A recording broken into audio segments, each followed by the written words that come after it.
Hello everyone, this is me Sadia here. मैं आपके लिए लेकर आई हूँ एक और रीडिंग जो कि होगी उन लोगों के लिए जो राइट नाउ एक रिलेशनशिप में है और जानना चाहते हैं कि क्या आपका ये पर्सन आपसे शादी करेगा, हाँ या ना। तो ये रीडिंग डेफिनेटली आपके लिए है। क्या ये पर्सन आपसे शादी करेगा, ये जानेंगे हम इस रीडिंग में। और गिवन सर्कमस्टांसिस में आपको क्या करना चाहिए, ये भी ओरेकल गाइडेंस से जानने की कोशिश करेंगे। सो स्टिक अराउंड। और रीडिंग शुरू करने से पहले रिमाइंड करवा दूँ कि ये एक जनरल रीडिंग है। अगर आपको पर्सनलाइज रीडिंग लेनी है तो रीच आउट कर सकते हो। ईमेल आईडी डिस्क्रिप्शन बॉक्स में गिवन है। Wow, we already got the answer. Walking away का कार्ड है पहला कार्ड जो दे रहा है, and then aligned, walking your path, living your life purpose, going the right direction. Walking away, being done, relationship ending, learning lessons. आप में से मेजॉरिटी लोगों के लिए आप एक कामिक कनेक्शन में हो विद अ स्पेसिफिक समवन। जो भी ये पर्सन है जिसके बारे में भी आप जानने की कोशिश कर रहे हो कि क्या ये पर्सन आपसे शादी करेगा, क्या ये पर्सन आपका लाइफ पार्टनर बनेगा, क्या ये कनेक्शन आपका शादी की तरफ लीड करेगा और आप दोनों एक दूसरे के साथ आ पाओगे या नहीं। Chances are very less, almost there is no chance. आप में से काफ़ी सारे लोगों के लिए मुझे लग रहा है कि आप ऑलरेडी जानते हो कि इस पर्सन और आपका फ्यूचर नहीं है, बट स्टिल आप अपने आप को थोड़ा जैसे होता है ना, बेनिफिट ऑफ डाउट देते हो अपने आप को, इस कनेक्शन को, इस पर्सन को भी। बट येस, मुझे लग रहा है कि ये कनेक्शन इज़ ओवर ऑलरेडी। आपको काफ़ी टाइम से शायद फील हो रहा था पर आप उस चीज़ को एक्सेप्ट नहीं कर रहे थे। But yes, you can walk away from each other. आप में से मेजॉरिटी लोगों के लिए आप इस रिश्ते से बहुत कुछ लेसन्स लर्न करके आप अपनी ज़िंदगी में आगे बढ़ोगे। आप में से कुछ लोग ट्रैवल अवे भी कर सकते हो from where you are living right now, या फिर जिस भी पर्सन के साथ आप करंटली हो सकता है कि वो अपनी ज़िंदगी में ट्रैवल अवे कर जाए। आप में से मेजॉरिटी लोगों के लिए आपकी ज़िंदगी में एक नया पर्सन आएगा, एक डिफरेंट पर्सन आएगा। आप अपनी लाइफ में डिफरेंट डायरेक्शन चूज़ करोगे। आप में से कुछ लोग अगर आप सेम जगह पे जॉब करते हो आप जॉब चेंज कर सकते हो। अगर आप सेम सिटी में रहते हो सिटी चेंज कर सकते हो। सेम कंट्री में रहते हो कंट्री चेंज कर सकते हो। बट येस, मुझे लग रहा है कि आप दोनों के दरम्यान में बहुत ज़्यादा डिस्टेंस जो है वो आते मैं देख रही हूँ। तो ये पर्सन आपसे शादी डेफिनेटली नहीं करेगा। आपकी ज़िंदगी में आपकी लाइफ में बहुत मेजर चेंज आने वाला है जो कि आपको अलाइन करेगा विद द वन जो कि आपका डेस्टाइन्ड पार्टनर है।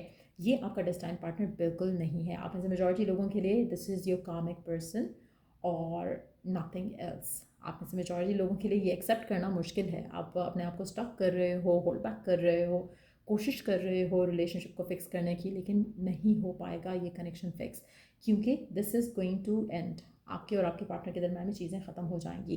गिवन सर्कमस्टांसिस में आपको क्या करना चाहिए, किस तरह से चीज़ों को हैंडल करना चाहिए, वो जानने की कोशिश करेंगे। बट एक चीज़ मैं यहाँ पे मेंशन करूँगी कि समहाउ राइट नाउ आप अपनी ज़िंदगी में जो सनशाइन डिज़ायर कर रहे हो वो आपको दिख नहीं रही है। आपको लग रहा है कि ये पर्सन नहीं मिला तो वो सनशाइन नहीं आएगी, वो हैप्पीनेस नहीं आएगी, वो अबंडेंस नहीं आएगी, वो कनेक्शन नहीं आएगा, वो प्यार नहीं आएगा। सब कुछ आपको गलत लग रहा है। The moment you gonna move on, आप रियलाइज़ करोगे लुक बैक करते हुए कि उस इंसान का ना होना आपके लिए ज़्यादा सेटिस्फाइंग है मेजॉरिटी लोगों के लिए राइट नाउ, क्योंकि ये पर्सन आपकी ज़िंदगी में खुशी ऐड नहीं कर रहा बल्कि स्ट्रेस ऐड कर रहा है, टॉक्सिसिटी ऐड कर रहा है। और जब आप इसे मूव फॉरवर्ड करोगे तो ही ये चीज़ें आप रियलाइज़ कर पाओगे। लेट्स सी फर्दर हम क्या जान सकते हैं। आप में से कुछ लोगों के लिए आपका पर्सन वर्कaholic भी हो सकता है अगेन, जिसकी वजह से शायद वो इस कनेक्शन में चांस जो है वो आने वाले टाइम में अपना टाइम जो है वो कम दे और जिसकी वजह से आपका कनेक्शन जो है ख़त्म हो सकता है कि ये करियर के पॉइंट ऑफ व्यू से करियर को चूज़ करते हुए कहीं और किसी और कंट्री किसी और जगह ट्रैवल कर जाए, जिससे अगेन आपका रिश्ता जो है वो नेगेटिवली इन्फ्लुएंस होगा और ख़त्म हो जाएगा आपका रिश्ता। तो शादी की तरफ इसका लीड करना इम्पॉसिबल जैसा ही दिख रहा है मेजॉरिटी लोगों के लिए। बट हैविंग सेड दैट, क्योंकि ये एक जनरल रीडिंग है, आप डिफरेंट साइन के लोग इसको देखेंगे, तो कोई भी मेजर डिसीजन अगर आपने अपनी लव लाइफ का लेना है उसके लिए हमेशा पर्सनलाइज्ड रीडिंग लिया करो ताकि आपको सही क्लैरिटी और अंडरस्टैंडिंग मिल सके आपकी करंट सिचुएशन के अकॉर्डिंगली। सो लेट्स सी कि गिवन सर्कमस्टांसेस में आपको क्या करने की ज़रूरत है राइट नाउ। गिवन सर्कमस्टांसेस में what you need to do, आपके लिए डिवाइन की तरफ से क्या गाइडेंस है वो देख लेते हैं जल्दी से।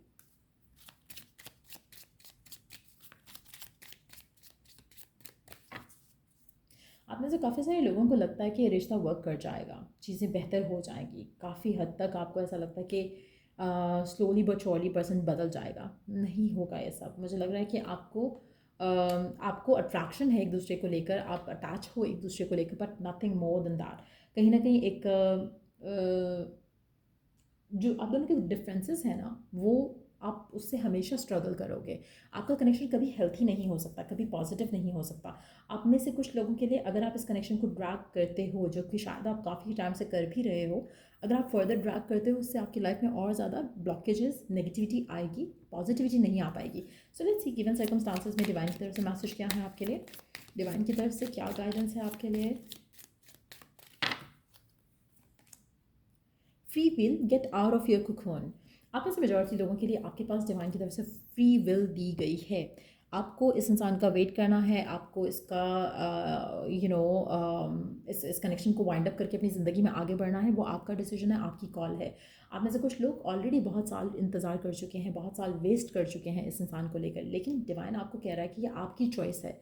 अगर आपको लगता है कि आपकी लव लाइफ ब्लॉक हो चुकी है, स्टक हो चुकी है, कुछ भी आगे नहीं बढ़ रहा, तो ये आप खुद चूज़ कर रहे हो ये सब। अगर आप चूज़ कर लो कि नहीं, आपको अपनी लव लाइफ में आगे बढ़ना है, you don't want to be on the waiting side, you don't want to keep yourself stuck here, तो आपको डिवाइन की तरफ से फ्री विल दी गई है कि आप चूज़ करो कि आप अपनी ज़िंदगी में आगे बढ़ना चाहते हो। आप चूज़ करो कि you want a committed person. आप चूज़ करो कि आप अपनी लव लाइफ में एक ऐसा पर्सन चाह रहे हो जो कि आपको हैप्पीनेस दे, अबंडेंस दे, मोहब्बत दे, प्यार दे, अफेक्शन दे, टाइम दे।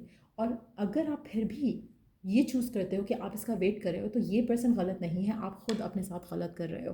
सो डिवाइन आपको कह रहा है कि it's your call, your decision. क्या आपको वेटिंग साइड पे रहकर अच्छा लग रहा है? क्या आपको वेटिंग साइड पे रहकर आपको वो फुलफिलमेंट मिल पा रही है? क्या ये पर्सन आपको चूज़ कर रहा है? क्या ये पर्सन आपको इग्नोर कर रहा है? You got to decide for your self कि आपको करंट सिचुएशन में क्या करना चाहिए। अगर इसका साथ होना आपके लिए ऐसा ही है जैसे कि आप सिंगल हो, तो then it's better for you to move on. अगर इसका साथ होना आपको लग रहा है कि आपका कनेक्शन काफ़ी अच्छा है, काफ़ी एक हेल्थी रिलेशनशिप है, बॉन्डिंग बहुत अच्छी है, प्यार बहुत ज़्यादा है, तो एक अलग बात है। लेकिन अगर आपका रिलेशनशिप आपको ऐसा ही फील कराता है जहाँ पर you feel left out, left alone, तो आपको खुद चूज़ करना है, आपको खुद डिसाइड करना है कि क्या आपको अपनी इस जो लाला लैंड में रह रहे हो इस कनेक्शन को लेकर, आपको उस सिचुएशन में और रहना है या अपने आप को इससे पुल आउट करवा लेना है। तो ये आप डिसाइड करोगे, ये आप चूज़ करोगे। ये है डिवाइन का मैसेज आपके लिए। सो मेक श्योर करो कि जो भी आपने मेजर डिसीजन लेना है इस इंसान को लेकर, इस कनेक्शन को लेकर, थॉटफुली लो, सोच समझ कर लो। सब चीज़ें सब चीज़ें इवैल्यूएट करके फिर ही एक डिसीजन लो इस पर्सन से रिगार्डिंग। सो या ये थी रीडिंग आप लोगों की। अगर आपको इस रीडिंग से हेल्प मिला है, गाइडेंस मिला है, तो लाइक, शेयर और सब्सक्राइब ज़रूर किया करो। और till I do the next reading आप लोगों के लिए, टेक केयर एंड बाय।